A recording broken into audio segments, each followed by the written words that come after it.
Shri agro form लॅबमध्ये बाल गणेश मंडळ साऊर यांची जैविक शेती या विषयावर जी माहितीसाठी आलेले आहे, त्यांनी जो पर्यावरण रक्षणाचा जो उपक्रम राबवलेला आहे आणि सोबत जैविक शेतीला कोण्या पद्धतीने शेतकऱ्यांपर्यंत पोहोचवण्यात येईल आणि त्यासाठी त्यांनी जो उपक्रम राबवलेला आहे त्यामध्ये श्री ॲग्रो फार्म लॅब बाल गणेश मंडळाच्या सोबत या कार्याला पुढे नेण्यासाठी कटिबद्ध आहे आणि त्यांच्या या उपक्रमामध्ये सामील आहे।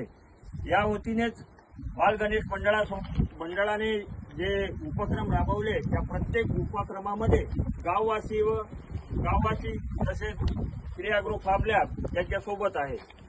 आज बाल गणेश मंडळाच्या सर्व सभासदांनी या लॅबला भेट देऊन जैविक शेतीविषयी माहिती घेतलेली आहे आणि तो उपक्रम त्यांनी स्वतःच्या शेतामध्ये राबवण्यासाठी सुद्धा प्रयत्न करत आहे। धन्यवाद। जय हिंद, जय महाराष्ट्र। तर नाही वापरला तरी बरा, कारण की ट्रायकोडर्मा हा एक प्रकारचा फंगस आहे आणि हा जमिनीमधून डायव्हर्ट केलेला आहे आणि हा फंगस या पद्धतीचा आपल्या जमिनीमधून आम्ही गोळा करतो। त्याची वाढ केली जाते। त्याला वाढ केल्यानंतर या प्लेटवर वाढ केल्यानंतर त्याला या पद्धतीने यामध्ये एका बेडमध्ये एक ट्रॉली एवढं शेणखत बसतं आणि यामध्ये गांडूळाचं कल्चर टाकून हे गांडूळ खत 2 महिन्यामध्ये कंप्लीट तयार होतं।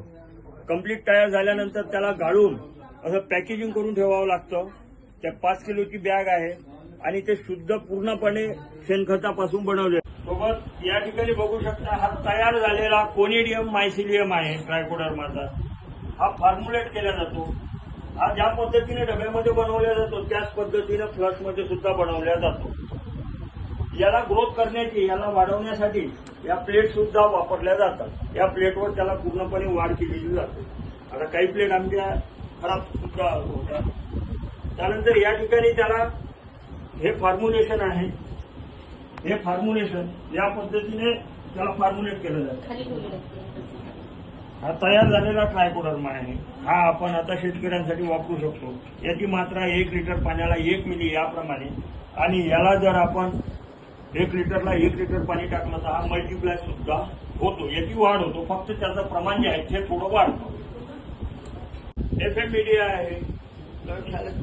त्यानंतर तिला वाढवण्यासाठी आता काम चालू झालेलं आहे। तुम्ही बघू शकता यामध्ये अळी आहे, हे बघा, यावरती वाढवल्या जाईल आणि ही पहिली लॅब होणार महाराष्ट्रातली जे स्वतःचं मेटारायझियम आणि बेव्हेरिया याची निर्मिती करणारी या पद्धतीने। आणि पांढऱ्या माशीवर सुद्धा जे घटक तयार होतात यावरून त्यांना जे नवीन प्रकारचे औषधी या ठिकाणी निर्मिती डब्यामध्ये पूर्ण रॅपर करून ठेवावे लागतात, जेणेकरून भविष्यात आणखी लागलं कोणाला तर आम्ही ह्या उपलब्ध करून देतो, फक्त ट्रायकोडर्माची ग्रोथ घेण्यासाठी।